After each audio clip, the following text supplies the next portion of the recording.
just to try to drive towards the rim, make a play. They were kind of playing up. Might have had a kick out to Rio there, but they were kind of playing up the passing lanes. There wasn't really a lot of room, so it was a tough shot.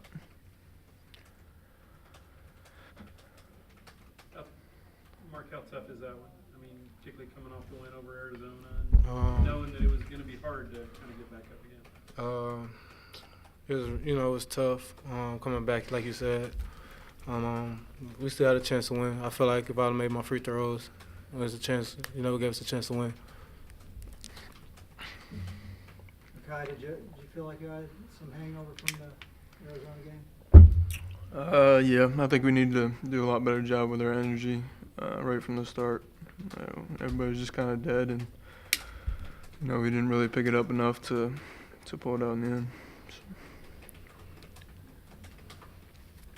I mean, y'all came back and took a 8-point lead, but them coming out and scoring 9 right out of the bat, start the second half, how difficult was that? Yeah, I mean, that can't happen. That sets the tone, the momentum right away for the second half. And, we can't have slow starts. We've had slow starts to begin the games. And then obviously the slow start in the second half too, and that just kills you. Tristan was pretty much unstoppable. Yeah, that's every night. We got to get the ball to him. Nobody can stop him in my eyes. So he's shooting real good from field goal. So a good player. What do you guys do? I mean, you got a game coming up against somebody pretty good again. Whose role is it now to kind of not get too high, not get too low, but get this thing straightened out? First off is starting in the gym. Starting with me, working my free throws. The highs and lows. I try to control that. This is a long season. Everybody got to play. We got to prepare, get ready for Oregon. Well, as exciting as our last game was, as disappointing as this game was. Couldn't throw it in the ocean, couldn't make free throws, turned it over.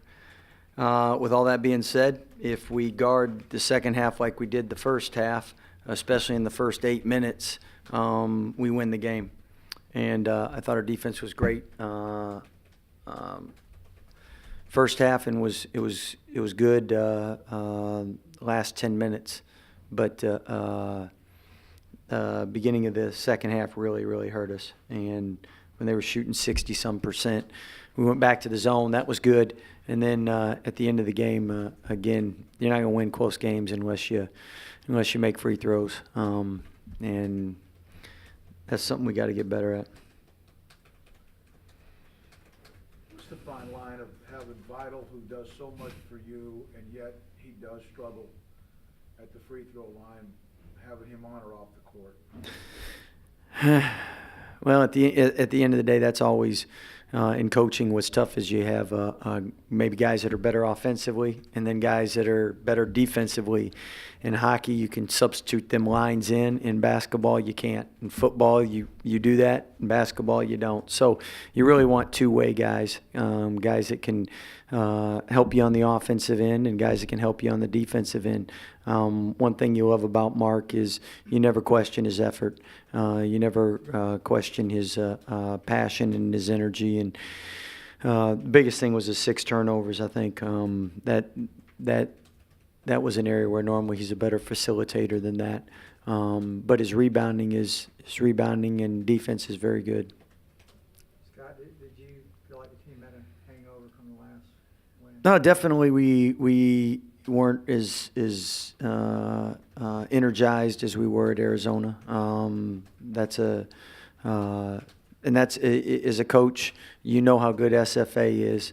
You know the margin of victory is thin at any level in basketball.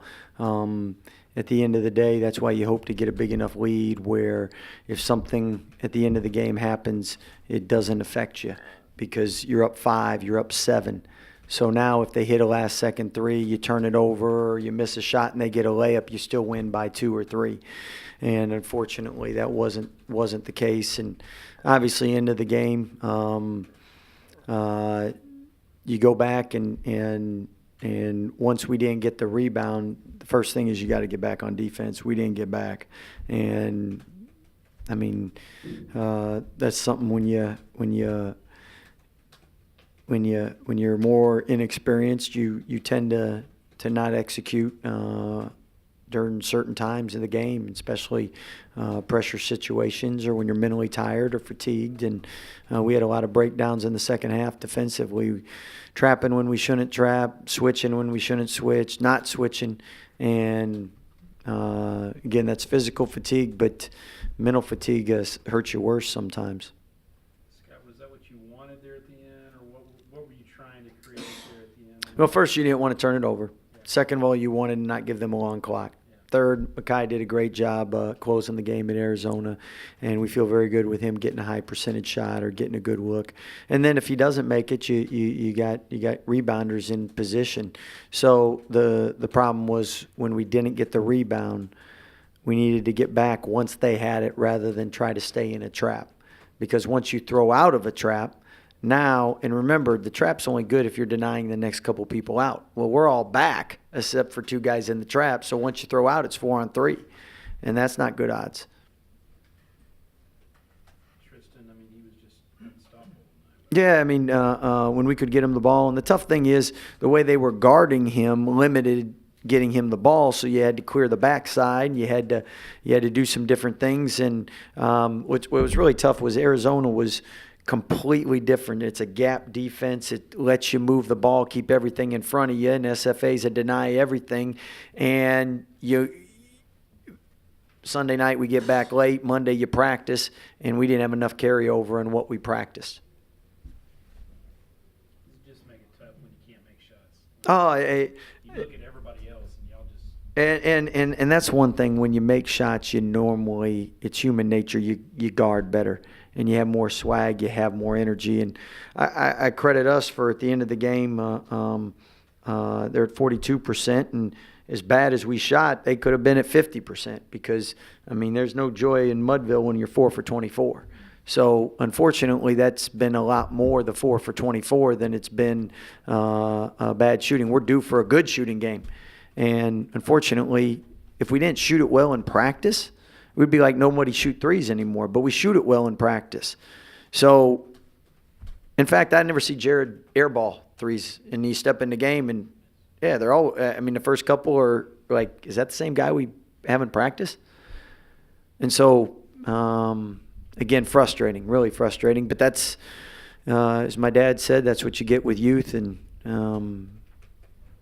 it's tough on fans, tough on coaches, tough on players. And we can beat anybody and we can lose to anybody.